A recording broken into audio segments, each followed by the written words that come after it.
Jesus arrested.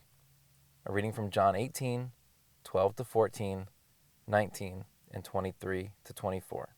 Then the detachment of soldiers, with its commander and the Jewish officials, arrested Jesus. They bound him and brought him first to Annas, who was the father-in-law of Caiaphas, the high priest that year. Caiaphas was the one who had advised the Jewish leaders that it would be good if one man died for the people. Meanwhile, the high priest questioned Jesus about his disciples and his teaching. "If I said something wrong," Jesus replied, "testify as to what is wrong. But if I spoke the truth, why did you strike me?"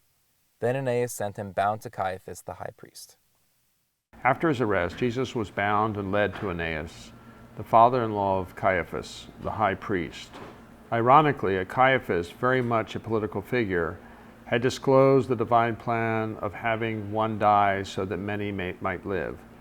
Caiaphas was not thinking of God. His only concern was preserving the power base he was part of. God's plan employs the same concept of one for all, but it has an entirely different application.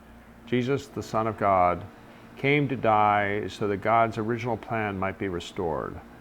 When Adam sinned, he set in motion a course of events that would propel all of mankind away from the God who loves them.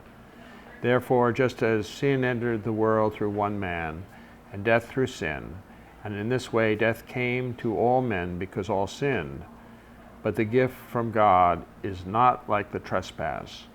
For if the many died by the trespass of one man, how much more did God's grace and gift that came by the grace of one man, Jesus Christ, overflow to the many?